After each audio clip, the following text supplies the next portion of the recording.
Terza finale del 12 categoria.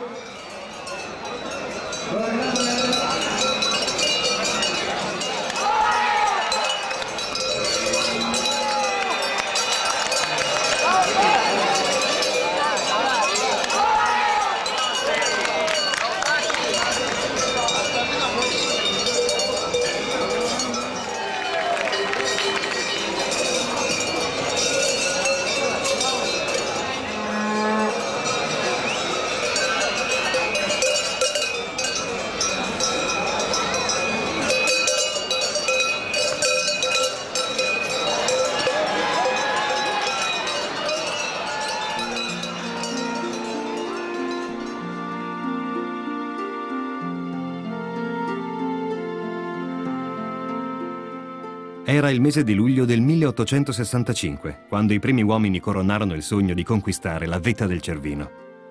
L'esplorazione delle grandi cime d'Europa era iniziata meno di un secolo prima che i valdostani Jean-Antoine Carrel e Jean-Baptiste Bic raggiungessero i suoi 4.478 metri, percorrendo per primi la Cresta del Leone sull'impegnativo versante italiano della Valle d'Aosta.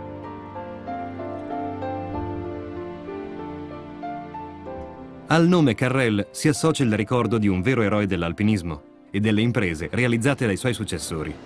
Imprese che hanno reso il Cervino una montagna ancor più speciale. Il Cervino per noi Vautournais è l'emblema della valle, in pratica. Noi lo chiamiamo la Gran Becca, la Becca, cioè la montagna per eccellenza. Questa è la capanna Luigi Amedeo di Savoia, duca degli Abruzzi, che era sul Cervino ed è stata portata giù a Valtournanche sulla piazzetta della chiesa, la piazzetta delle Guide. Qui le targhe ricordano i nomi dei grandi pionieri del passato e rinnovano nei giovani l'amore per la montagna e il coraggio di conquistarla. Ancor prima che nascessero le prime società alpinistiche, in Valle d'Aosta molte famiglie tramandavano da una generazione all'altra il mestiere di guida alpina. Indubbiamente qui ci sono molte famiglie famose che hanno avuto come tradizione da padre in figlio questa attività. D'altronde vivendo a Valtournanche è sicuramente una cosa normale e naturale, dai Machignat ai Gaspard, ai Pélissier, ai Pession. Il mio bisnonno era pittore, ritrattista, però è stato uno dei primi che ha fatto un tentativo di salita nel 1857 al Cervino, con un Machignat e un altro Carrel. Dopodiché mio nonno ha fatto la guida anche lui per tutta la vita ed è stato il primo salitore insieme a Giuseppe Gaspard della cresta di Fürgen al Cervino. Mio padre invece era Luigi Carrel ed era chiamato il Carrellino perché era piccolo di statura, ma è stato uno delle più grandi guide della sua epoca e ha fatto il Cervino per 11 vie diverse. Ma non è soltanto la storia a rendere il Cervino un simbolo della Valle d'Aosta. I suoi pendii sono il palcoscenico di eventi sportivi di rilievo internazionale, come la Maxi Avalanche Cup, la maratona di freeride che già dalla sua prima edizione vide partecipare centinaia di atleti da tutta Europa. Dai 3.500 metri del Plateau Rosat, le biciclette si sono misurate con la montagna, scendendo a gran velocità dai sentieri e di fatto celebrando anche la capacità di Cervinia di valorizzare le sue risorse. Mentre il Cervino vanta impianti sportivi all'avanguardia, nelle baite ai suoi piedi rimane forte il legame con le tradizioni locali di sempre.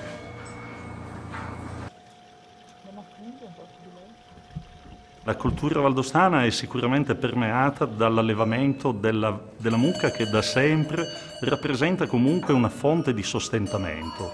È chiaro che questo è un retaggio che è rimasto anche nelle ultime generazioni, per cui c'è effettivamente un grande rispetto per questo animale e per quelli che sono i suoi aspetti produttivi, che per quelli poi più folcloristici, ben inteso, come la battaglia del Rhin o altre attività che gravitano intorno effettivamente all'allevamento valdostano. La produzione artigianale della fontina coinvolge tutto il territorio della Valle d'Aosta. Da sempre alleggia nelle case il profumo dei formaggi locali. La regione può contare sulla qualità di una razza autoctona, la pezzata valdostana, il cui latte è il solo a poter essere trasformato nella celebre fontina. Un latte che viene lavorato appena munto e che regala ai suoi derivati un sapore speciale, grazie all'alimentazione del bestiame a base di foraggio fiorito, sia erba sia fiori. In Valle d'Aosta il sapore della tradizione è quasi inscindibile da quello aromatico e dolce di un prodotto che, sulle tavole, esalta il suo sapore accompagnato alla polenta. Negli alpeggi, che sono ancora più di 150 sulla nostra regione, effettivamente nei mesi di giugno, luglio, agosto e settembre si producono questi formaggi, una parte dei quali vengono conservati gelosamente dagli stessi produttori.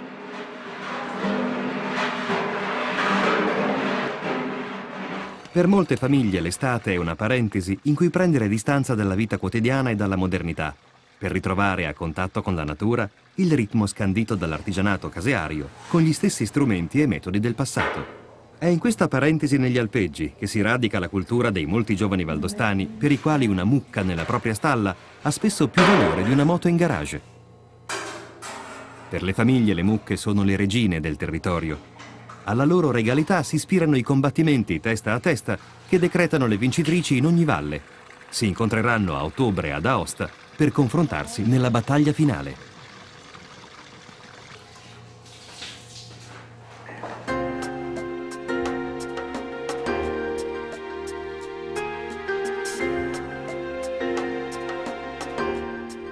Antagnò fa risuonare per le sue vie acciottolate il rumore dei passi degli abitanti. Da tempo immemorabile, giovani, anziani, uomini e donne indossano abitualmente i sabots, le tipiche calzature in legno della Val d'Ayas, con spesse calze di lana. Si narra che già intorno all'anno 1000 il patrono di Aosta, Sant'Orso, ne regalasse un paio ai poveri all'inizio dell'inverno, proprio perché i resistenti sabots riparano dal freddo e non c'è terreno sul quale non possono condurre i rispettivi proprietari. Il legno è, insieme alla pietra, il materiale con cui si costruiscono le tipiche case valdostane e i fienili, chiamati rascar.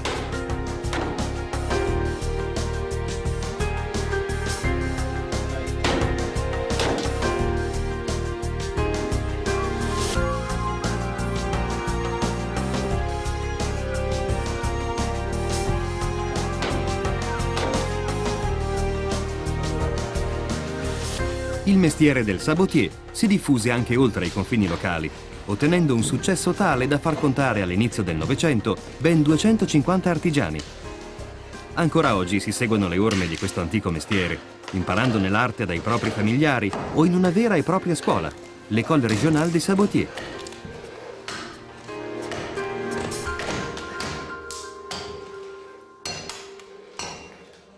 Con la pratica e i consigli dei maestri, i nuovi artigiani imparano a utilizzare i particolari strumenti necessari a trasformare 2 pezzi unici di legno, di salice o abete in un paio di sabot. L'esattezza della misura delle calzature per il piede del futuro proprietario è affidata all'esperienza dell'artigiano, mentre la mansione considerata più semplice e per questo affidata per prima agli apprendisti consiste nel lavorare l'interno con la travela, un succhiello con punta a vite che viene fatto ruotare nel legno. Successivamente si modellano il tallone e la punta e con uno speciale coltello a doppia lama i sabotier più esperti si occupano delle delicate rifiniture per ottenere sabot non soltanto resistenti ma anche confortevoli.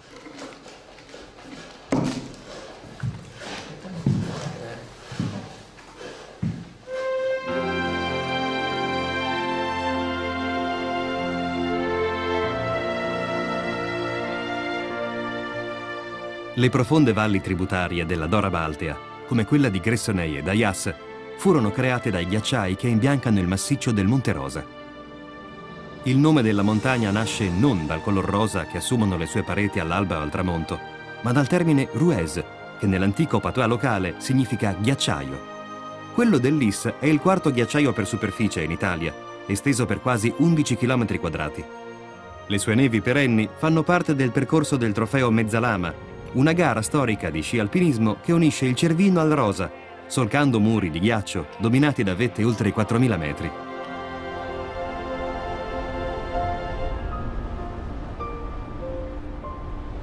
Per quanto possano essere scoscese e insidiose, queste montagne sembrano chiamare a gran voce gli alpinisti, come se fossero la via per toccare il cielo.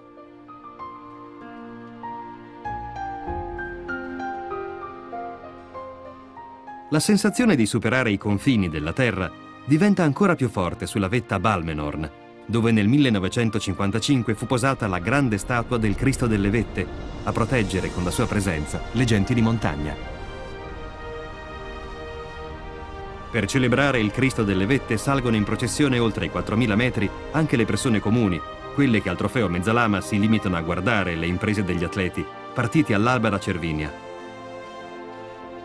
45 km in cordata, oltre 3.000 metri di dislivello, poi l'arrivo a Gressoney-la-Trinité, tra i premi, la stanchezza e il desiderio di tornare presto a mettersi alla prova. Ai piedi del Monte Rosa si adagiano le case di Gressoney-Saint-Jean. Votata al turismo fin da quando, all'inizio del Novecento, la regina Margherita soggiornava nella quiete dei boschi che circondano il Castel Savoia.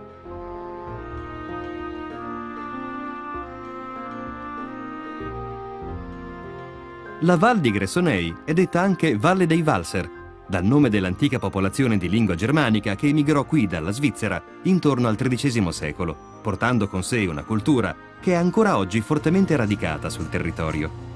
Una cultura che si esprime attraverso l'architettura delle case, chiamate Purhaus, i colori e il taglio degli abiti tradizionali, l'artigianato e i suoni che accompagnano balli e feste. Anche per le giovani generazioni indossare gli abiti dei propri avi in occasione delle celebrazioni della comunità significa mantenere nel presente uno stretto legame con il loro passato. Le piazze dove si affacciano le solide case in pietra e legno si riempiono di stoffe rosse e nere e brillano attraverso i pizzi bianchi che decorano le camicette delle donne con le loro cuffie in filigrana d'oro.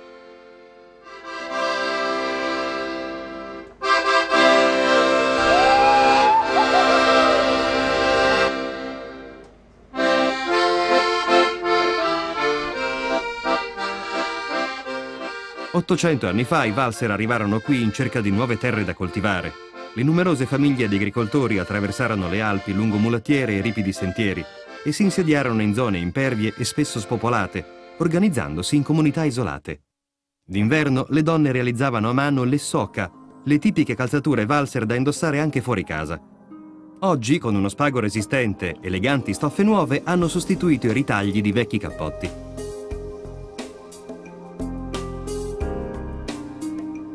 Negli ultimi anni si assiste a un ritorno nella produzione artigianale di bambole in legno, ceramica e stoffa, con pizzi lavorati a mano.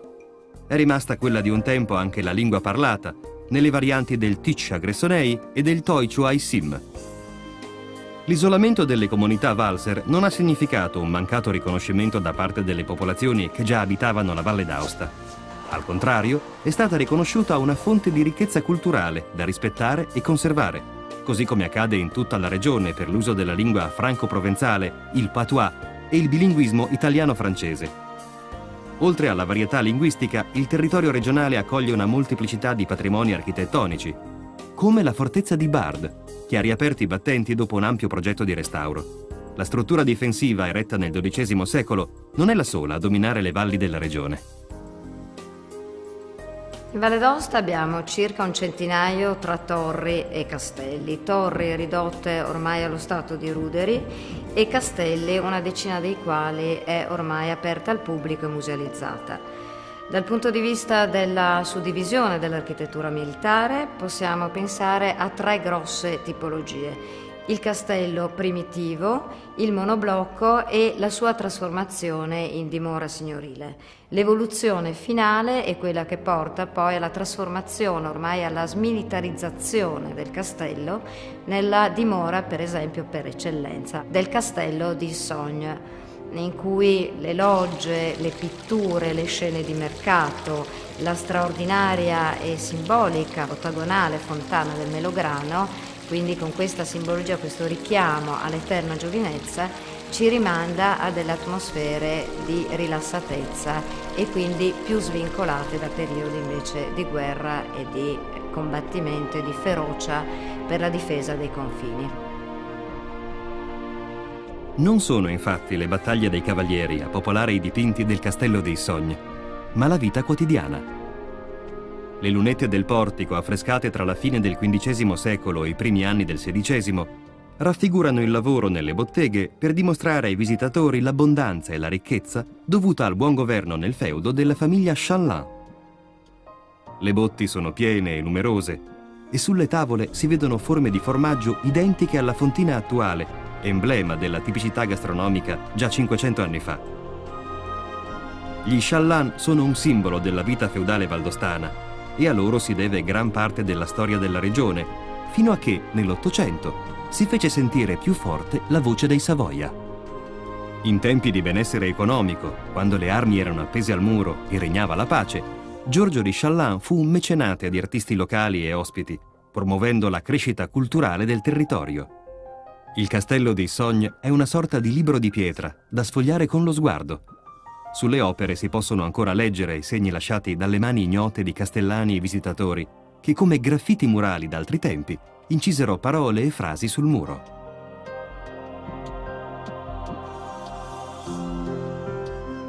Nella sala baronale il potere della famiglia è celebrato dallo stemma, dipinto tra le immagini fiere di un leone e un grifone.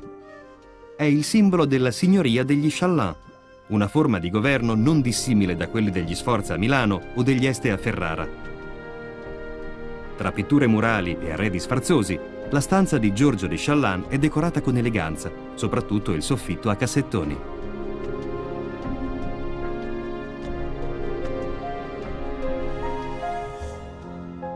Le pareti affrescate dell'oratorio di Sogne, ridipinte nel corso di un restauro del 1931, rappresentano le scene della crocifissione di Cristo. Soltanto qui è ritratto anche lo stesso Giorgio di Challant, mentre prega in ginocchio.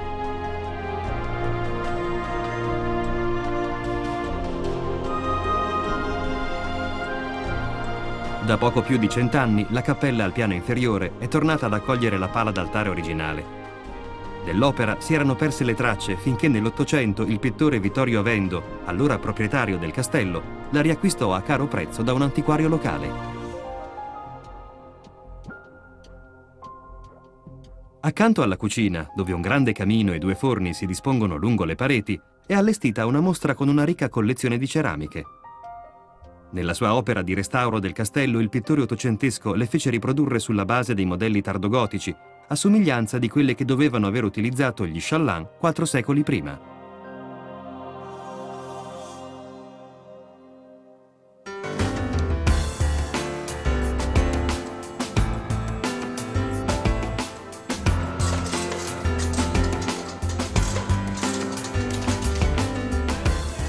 La Riviera delle Alpi. Così è stata definita Saint-Vincent, da quando già nell'Ottocento la frequentavano nobili e ricchi borghesi. Questa perla del turismo mondano non ha mai smesso di brillare, richiamando sempre più turisti italiani ed oltralpe, ma negli ultimi decenni le acque termali non sono più la sua principale attrazione. Il Casino della Vallée di Saint-Vincent in Valle d'Aosta è stato aperto il 29 aprile 1947 alle ore 21. E appunto è stata fatta la fatidica frase Monsieur faites vos jeux e il primo numero uscito è stato il 9.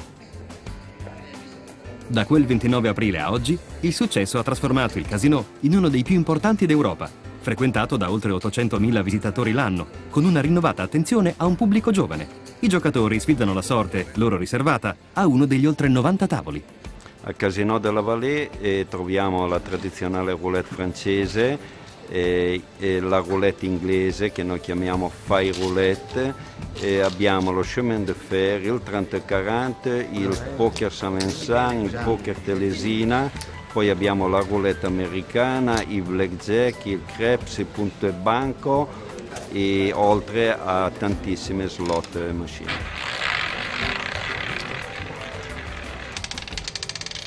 Rami.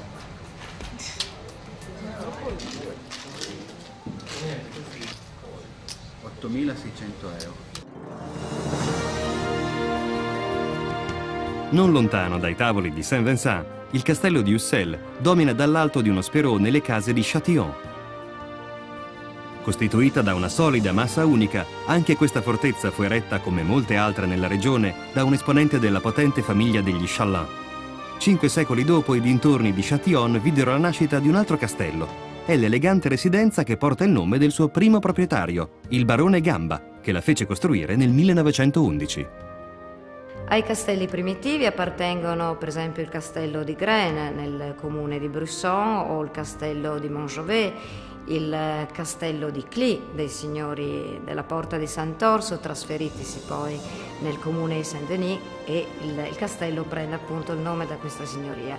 Si tratta principalmente di una struttura composta da un donjon centrale, da una cappella e da un'ampia cinta di mura che recinge tutto il territorio.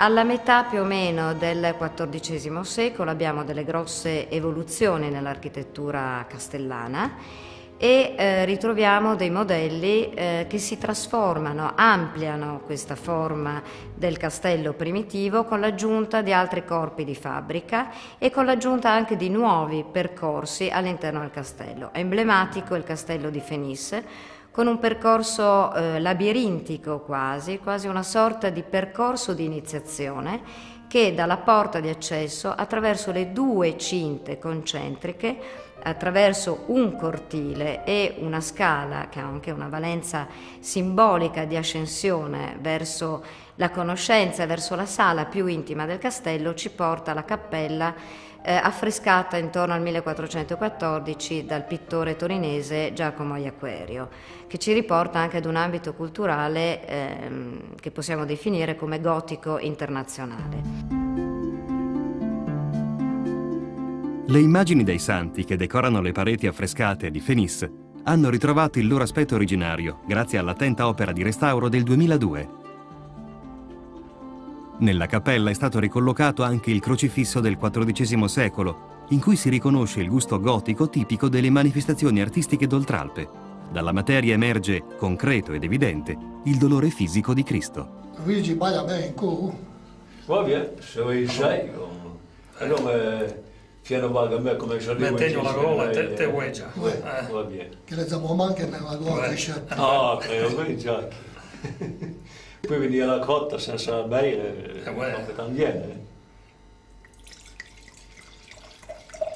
La grolla è un po' il simbolo della Valle d'Aosta. Un simbolo molto sentito dai valdostani, per i quali bere in compagnia da un unico calice, conversando in patois, rimanda a tradizioni antiche, avvolte da un alone di mistero.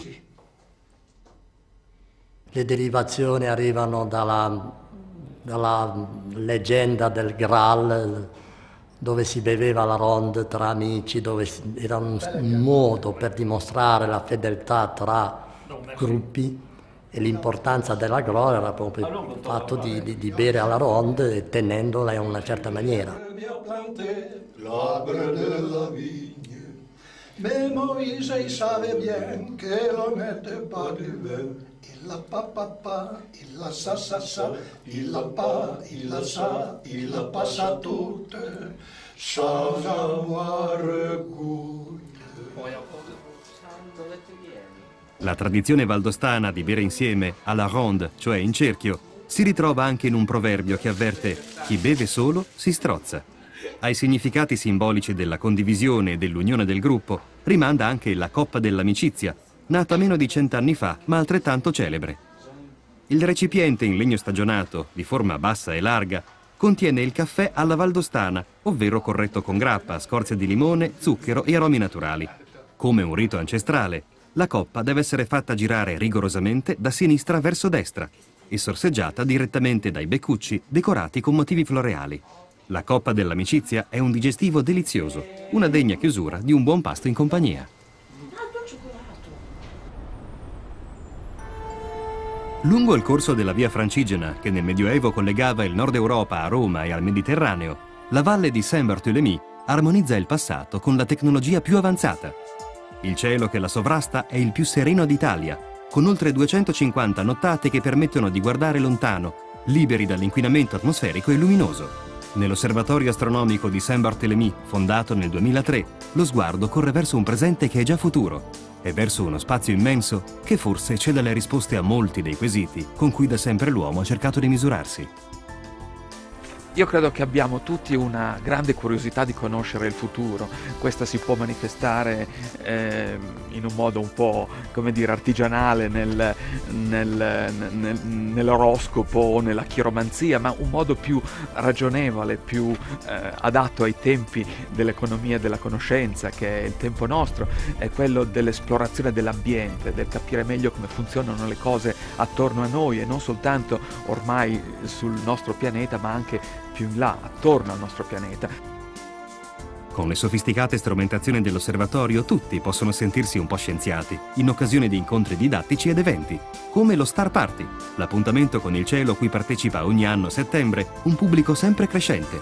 Immersi nel buio, centinaia di astrofili proiettano da qui la fantasia verso altri mondi possibili. E poi c'è un'altra curiosità fondamentale, che è se siamo davvero noi gli unici presenti in questo grande universo, se c'è vita in altri mondi vicini o lontani al nostro, e l'esplorazione di Marte, che è un fatto di attualità con i robot, con i satelliti che ci hanno rimandato delle fotografie straordinarie della superficie marziana e che ci hanno anche informato che c'era acqua, c'è ancora acqua su Marte, quindi uno degli elementi costitutivi della vita. Ecco che ci offrono un'altra lettura di questa nostra voglia di conoscere il futuro, che è quella di vedere su Marte o su altri pianeti, su altri mondi diversi dalla Terra e vicini a noi in qualche modo, una immagine proiettata di quella che potrebbe essere l'evoluzione del nostro pianeta o l'evoluzione della vita, e quindi l'esplorazione dell'universo è alla fine una esplorazione di noi stessi, del nostro ambiente, del nostro destino. Guardare da lontano può essere il modo migliore per osservare davvero la realtà. Una dimostrazione? Basta sorvolare lentamente la città di Aosta dall'alto di una mongolfiera per rendersi conto che si trova nell'esatto centro della valle. Piazza Chanou è il punto di partenza dei raduni che il Club Aérostátique Mont Blanc organizza periodicamente. Tutto è cominciato nel 1984, quando Nello Charbonnier, oggi campione italiano del volo in mongolfiera, trasformò in realtà il suo sogno di volare su un pallone gonfio d'aria calda, proprio come nei fumetti di Topolino.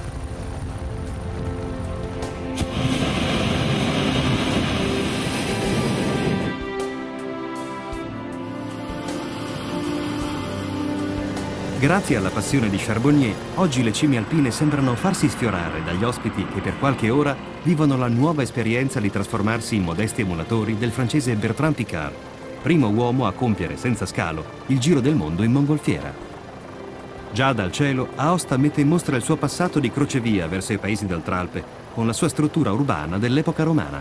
Augusta Pretoria, l'attuale Aosta, si trova nella piana alluvionale del fondovalle, all'incrocio tra il fiume Buthier, l'antico corso del Bautegius, e la Dora Baltea. La città viene fondata nel 25 a.C. ed è munita di un percorso di mura con 4 porte urbiche, perché ottenuto questo permesso dall'imperatore Augusto. Fu proprio l'imperatore a volere la nascita della città in un luogo strategico, lungo il corso della via consolare delle Gallie che collegava Roma ai paesi d'Oltralpe. Chi proveniva dalla capitale era accolto dall'Arco di Augusto, eretto nello stesso anno della fondazione. Il territorio al di fuori delle mura, chiamato Bourg, in contrapposizione alla Cité vescovile, ospita uno dei più importanti luoghi di culto di tutto l'arco alpino. Il complesso monumentale di Sant'Orso, sede di un priorato, integra architetture altomedievali con edifici quattrocenteschi, dominati dai 44 metri del campanile romanico. Romanico è anche il chiostro, un capolavoro con le sue arcate e le colonnine dai capitelli istoriati, unici nel loro genere nell'Italia settentrionale.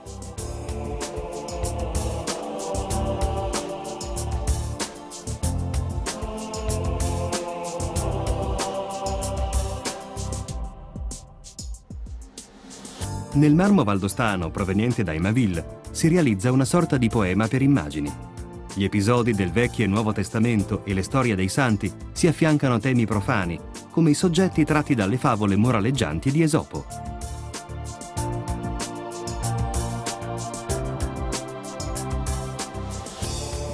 All'interno di Sant'Orso, nata sull'impianto di una chiesa alto medievale, brillano le opere degli artisti chiamati da Giorgio di Chalain. Gli stalli del coro in legno sono un prezioso esempio di gotico d'Oltralpe. Sui dossali si alternano le immagini di santi e profeti, mentre i sedili sono decorati da figure umane e rappresentazioni di animali dal tipico significato allegorico.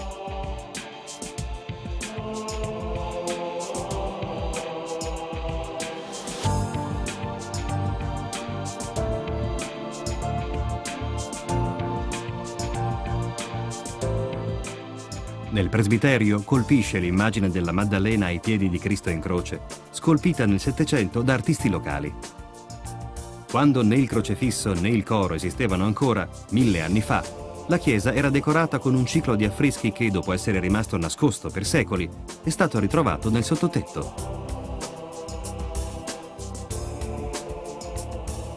Il ciclo è frammentario, ancora da studiare, e proprio per questo ancora più affascinante. Gli episodi della vita di Cristo, di martiri e santi, riconducibili a diversi artisti d'Oltralpe e lombardi, sono tornati alla luce quasi per caso e mai, come oggi, possono essere osservati da vicino, più di quanto fosse possibile all'alba della loro esistenza.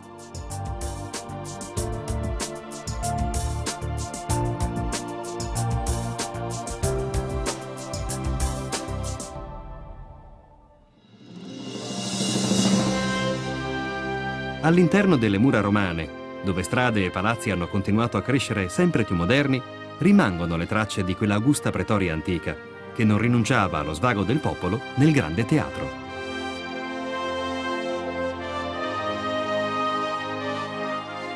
La principale strada del centro storico, intitolata a Sant'Anselmo, ripercorre il decumano romano e si allarga nell'elegante Piazza Chanou con i suoi edifici ottocenteschi.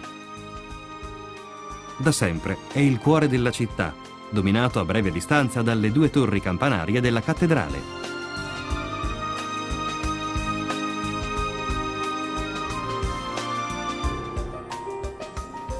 La facciata in stile neoclassico, realizzata nell'Ottocento, contrasta con la struttura romanica originaria che fu rinnovata nelle diverse epoche, assorbendo l'influenza di molti stili architettonici. Nell'atrio le lunette dipinte sovrastano i 3 portali fiancheggiati da alte colonne che reggono un'altra arcata. Simbolo del potere vescovile, la cattedrale celebra già dall'esterno le alte cariche nella storia della diocesi, rappresentandole scolpite accanto agli angeli.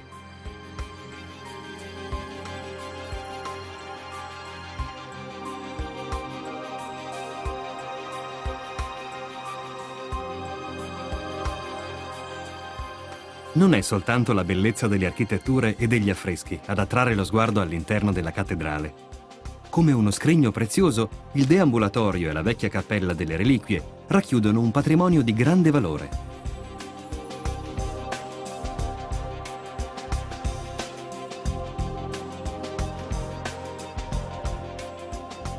Dal 1985 il Museo del Tesoro della Cattedrale espone in una mostra permanente gran parte della produzione artistico-religiosa della Valle d'Aosta. Alcuni oggetti hanno più di 1000 anni e colpiscono per l'eleganza con cui hanno attraversato i secoli. Altri si lasciano ammirare per la ricchezza d'oro, argento e pietre preziose.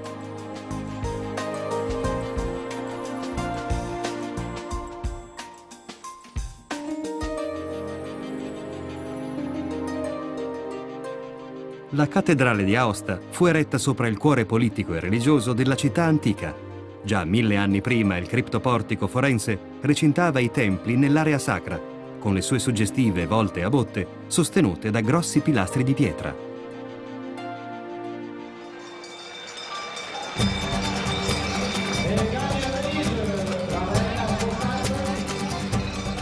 Oltre 8.000 persone riempiono gli spalti dell'Arena di Aosta, dove si svolge la finale della Bataille de Rennes. Oggi saranno decretate le 3 regine della Valle d'Aosta, ciascuna per la sua categoria, sopra o sotto i 5 quintali o i 5 quintali e mezzo. L'estate ha ormai lasciato che le foglie ingiallissero nei boschi e con l'arrivo dell'autunno le famiglie sono tornate a valle. La discesa dagli alpeggi, chiamata Desarpa in patois, porta con sé l'attesa di questo immancabile appuntamento di fine ottobre. Il primo grande evento organizzato risale al 1924 e dagli anni 50 le bataille sono diventate una manifestazione sempre più importante per la regione.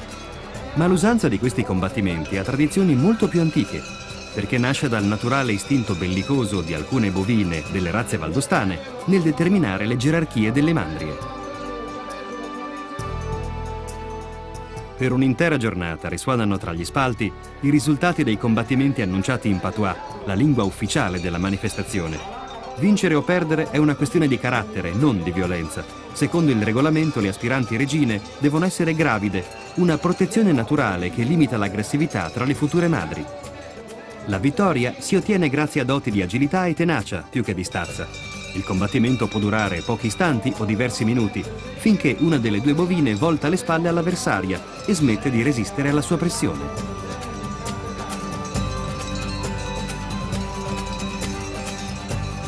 Lo scettro delle regine è un collare in cuoio con un campanaccio, prezioso non soltanto per la finezza della decorazione, ma soprattutto per il suo valore simbolico. Il titolo, infatti, sancisce il valore dell'allevamento e delle famiglie che tramandano con orgoglio il mestiere dei padri alle nuove generazioni. Da Aosta il viaggio prosegue verso il Monte Bianco, risalendo il corso della Dora Baltea e deviando lungo i suoi affluenti. Protagonisti tra le montagne sono nuovamente i castelli, come la fortezza appartenuta nel Medioevo ai signori di Car e che tra i suoi proprietari annovera anche la famiglia reale dei Savoia. Diversi secoli dopo, nell'Ottocento, i Savoia soggiornarono nella residenza privata di Sarre, dove oggi è allestito un museo che racconta il loro legame con la Valle d'Aosta. Un territorio capace di far scorrere all'indietro le lancette del tempo, con continui rimandi a epoche lontanissime, quando non c'erano castelli né strade, eccetto quelle costruite dai Romani. Sul territorio abbiamo moltissime testimonianze di questo potente, significativo insediamento romano. Naturalmente i segni più importanti sono legati alla via consolare delle Gallie, che metteva in comunicazione Eporedia con i confini del Grande e del Piccolo San Bernardo, e spiccano tra tutti lo straordinario arco del ponte perfettamente conservato sul torrente Lys a Pont-Saint-Martin, il ponte obliquo di Saint-Vincent, e in modo particolare va segnalata l'iniziativa di due imprenditori padovani, Aimo e Aviglio, che nel 3 a.C.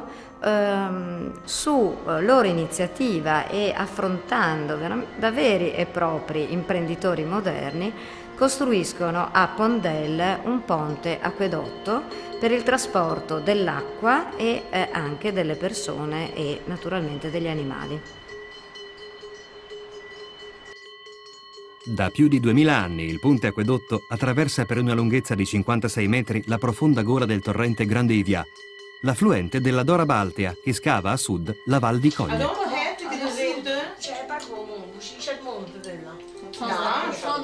Cogne, il capoluogo della valle, è celebre per la sua tradizione artigianale. I pizzi al tombolo, chiamati dentelle, sono lavorazioni caratteristiche che le donne del paese tramandano alle nuove generazioni. La dentelle de Cogne è arrivata intorno al XVII secolo. Contrariamente a quanto è successo e quanto succede ancora oggi nella produzione delle dentelle sia in Belgio che in Francia, qui Cogne ha continuato a creare dei disegni propri, ma solo mentalmente e dandogli dei nomi in franco-provenzali, in patois. Naturalmente questo tipo di pizzo viene costruito su un tombolo rotondo. Anche gli strumenti utilizzati hanno la loro storia. Li costruivano gli uomini per donarli alle figlie e alle fidanzate come segno del loro amore. Con l'affetto di sempre, mani sapienti e veloci intrecciano i fuselli del tombolo, trasformando il filo bianco di lino o cotone in pizzi utilizzati per arricchire tovaglie, lenzuola, colletti e stoffe dalle caratteristiche uniche. Le dentelle sono una vera e propria arte, alla quale è dedicato un museo.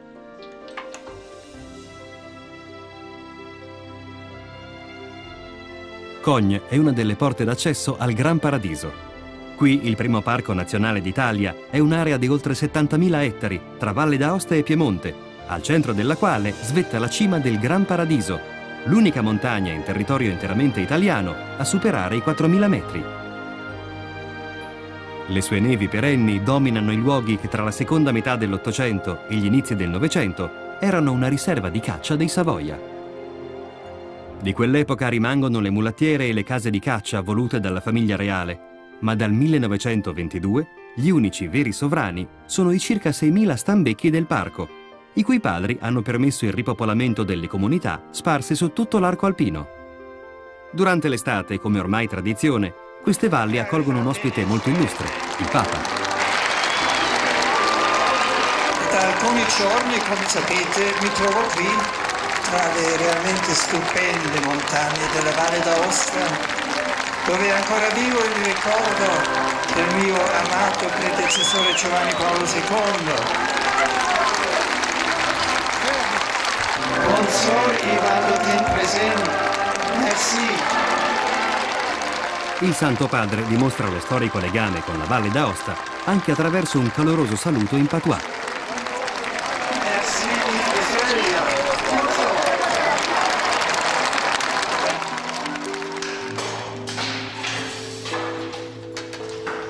Se le dentelle fecero la loro comparsa a Cogne nel 600, origini ben più antiche hanno i drap della Val Grisanche.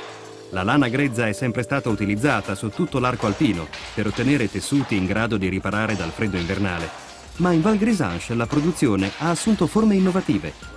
Un tempo erano gli uomini a lavorare la lana delle loro pecore con i pesanti telai in legno d'acero, il métier, e furono loro a ispirarsi a disegni geometrici multicolore. Con le loro forme sempre diverse, i drap sono stoffe uniche, usate per confezionare non più soltanto i vestiti degli abitanti, ma soprattutto i preziosi arredi delle loro case.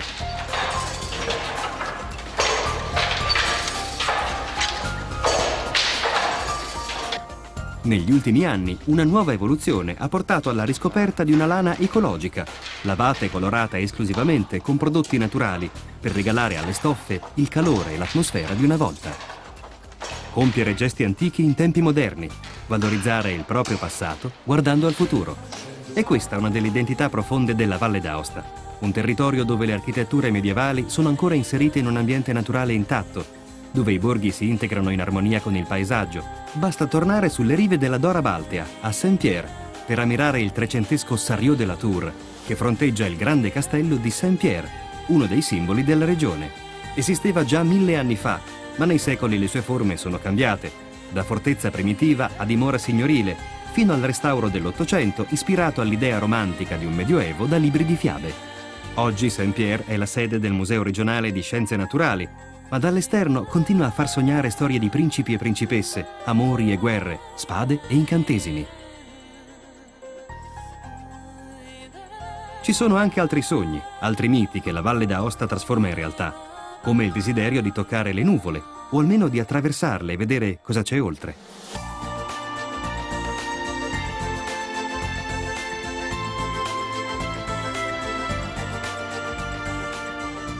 Nella Val Pelin, come in molti altri angoli della regione, sopra le nuvole si incontreranno le mandrie bovini che durante l'estate pascolano negli alpeggi d'alta quota. Di fronte a loro le cime rocciose e i ghiacciai rendono ancora più dolce l'erba dei prati, e un po' di quell'atmosfera di paradiso riesce a trasmettersi anche al latte e ai suoi derivati. C'è un passaggio effettivamente dei principi nutrizionali delle erbe di montagna che crescono fino quasi ai 3000 metri, molto ricche dal punto di vista nutrizionale e anche aromatico, direi, al latte prima e poi di conseguenza al formaggio. La fontina è un formaggio che si identifica con la Valle d'Aosta fin dai primi secoli del millennio scorso, vale a dire dal 1270 circa, si hanno comunque testimonianze scritte sul toponimo Fontina riportato in documenti ufficiali. Nel 1480 è stato fatto un affresco nel castello di Sogne che rappresenta dei formaggi che sono identici a quella che è la Fontina attuale. Nel corso poi dei secoli successivi il toponimo e il patronimo Fontina vengono comunque utilizzati via via più frequentemente. La denominazione d'origine risale al 1955, quando effettivamente è stata sancita la denominazione d'origine Fontina unicamente per la Valle d'Aosta. La crosta compatta e sottile della Fontina, che da giallo paglierino tende al bruno rossiccio, matura durante un periodo di 3 mesi in cui le forme vengono fatte stagionare all'interno di cavità naturali. Bene, qua ci troviamo nella galleria di accesso di un'antica miniera da cui si estraeva del rame, per cui effettivamente siamo nel cuore della montagna con delle condizioni di umidità e di temperatura costanti tutto l'anno, a cavallo dei 10 gradi centigradi e praticamente con l'umidità a saturazione. Questo è l'ambiente ideale per quello che è lo sviluppo della morchia superficiale che abbiamo in crosta, dei formaggi, e anche per quelle che sono effettivamente le modificazioni della pasta che avvengono nei circa 3 mesi, durante le quali gli operatori quotidianamente intervengono con la salatura e con degli strofinamenti superficiali. Ha cambiato mestiere il tranino che in passato lungo le rotaie trasportava il rame estratto dalla montagna. Sono cambiati i profumi nell'aria, ma il suo percorso è sempre lo stesso, nei meandri della roccia, in un labirinto che ormai conosce a memoria. Perché non è solo in alpeggio che la fontina rinnova il suo legame con le montagne della Valle d'Aosta. È la montagna stessa che fa maturare le forme. Ed è sul legno di montagna, d'abete rosso, che la fontina stagiona.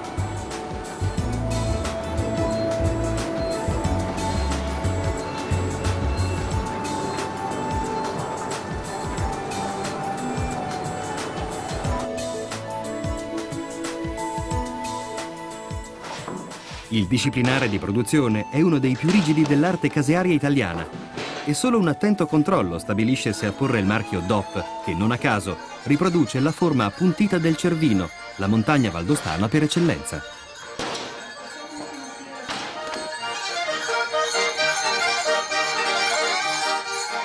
Il volo elegante e fiero di un'aquila indica la strada per la valle del Gran San Bernardo, dove un'altra tradizione merita di essere assaporata nell'atmosfera festosa di Saint-Rémy-en-Beauce. Non lontano dal confine con la Svizzera, a 1600 metri d'altitudine, Saint-Rémy-en-Beauce ricorda con una festa in maschera il passaggio dei soldati di Napoleone nel 1800. Il suo territorio comunale è il solo luogo in cui si produce una prelibatezza gastronomica di origini lontanissime.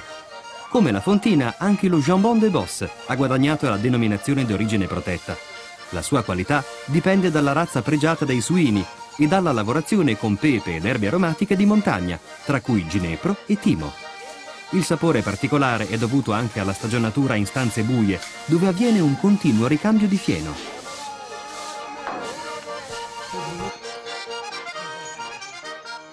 Deve trascorrere almeno un anno affinché lo jambon de Beauce assuma l'aspetto e il sapore previsti dal disciplinare di produzione.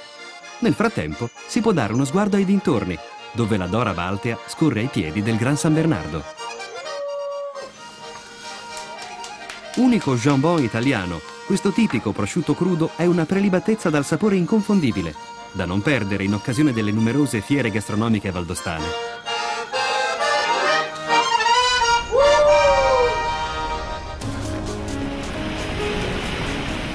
La Dora Baltea attraversa in lunghezza l'intera regione e per i valdostani è il fiume. Ma è anche il fiume dello sport, un paradiso di acque bianche da sfidare in molti modi, immersi in una vera palestra a cielo aperto.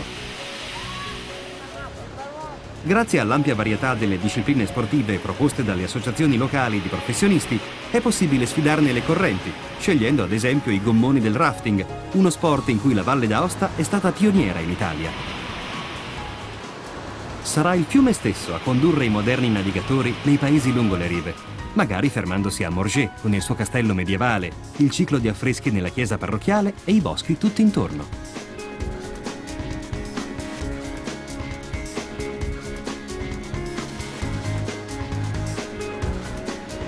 Oppure perché non provare l'ebbrezza di trovarsi da soli a contatto con l'acqua? Negli ultimi anni l'Hydrospeed sta registrando un successo sempre crescente. Con muta, pinne e caschetto, gli aspiranti avventurosi seguono la corrente su una sorta di bob rovesciato, entrando in contatto diretto con la forza della natura per riuscire a dominarla. Nato negli anni 70 in Francia, questo sport ha vissuto a lungo nella convinzione che solo i più spericolati potessero praticarlo. In realtà è la scelta del percorso a determinare pericoli e difficoltà, e lungo la Dora ci sono anche tratti adatti ai neofiti.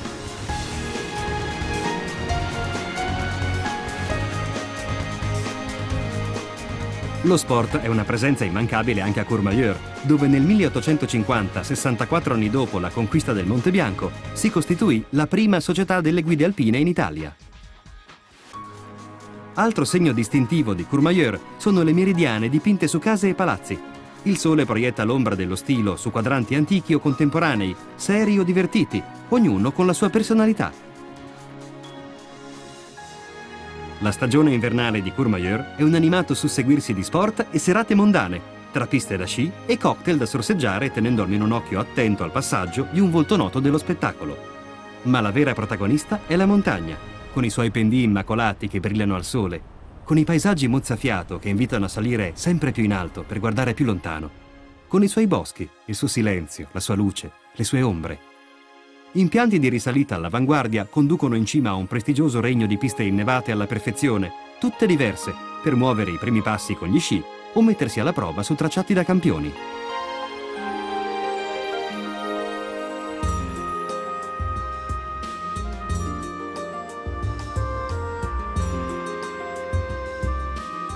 Il Monte Bianco sa far innamorare di sé in molti modi, attraverso avvincenti pendii da discendere o suggestivi tracciati da solcare fra gli alberi. Non lontano da Courmayeur, la sua cima domina la Val Ferret e i suoi anelli per lo sci di fondo che si inoltrano fra le conifere e attraversano torrenti e radure punteggiate da villaggi avvolti nel silenzio. Il Monte Bianco parla dritto al cuore di chi non può che amare i suoi 4.810 metri d'altezza, perché il Monte Bianco non è soltanto una montagna, è la regina delle cime d'Europa, quella che più di tutte si avvicina al cielo, quella che sin dalla fine del Settecento ha attratto i pionieri dell'alpinismo, scienziati, uomini e donne disposti a rischiare la vita pur di toccarne la cima. Dall'Inghilterra, dalla Francia, da tutto l'arco alpino, furono loro ad aprire le vie che oggi si percorrono in tanti modi, con mezzi diversi, ma sempre con lo stesso desiderio di conquista.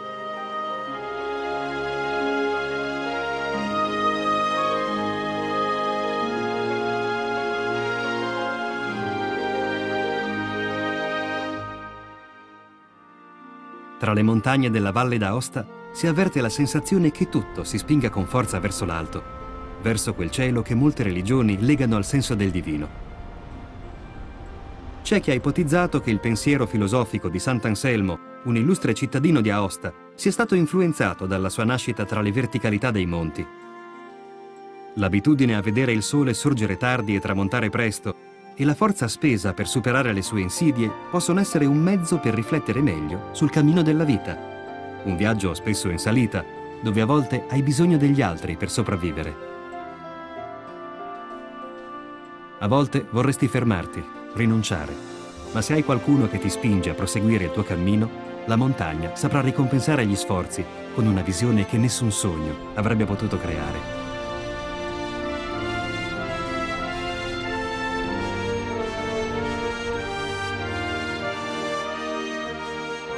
Il Monte Bianco è l'emblema della forza di volontà di quegli uomini e quelle donne che non si sono lasciati intimidire dalla sua imponenza, vincendo, armati di coraggio, senza nessuna delle moderne attrezzature che oggi salvano la vita degli alpinisti.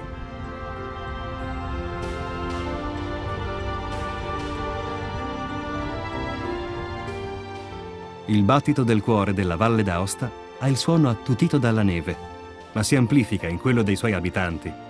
Un popolo che ha creduto nelle sue molteplici identità linguistiche e culturali, unite in un unico grande amore per le loro Alpi.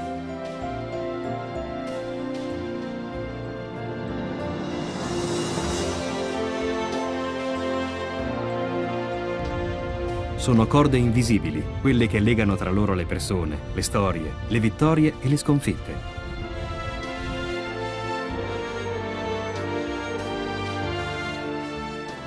Corde invisibili che hanno tenuto nei secoli, diventando sempre più resistenti, insegnando agli uomini a compiere imprese che erano sembrate impossibili.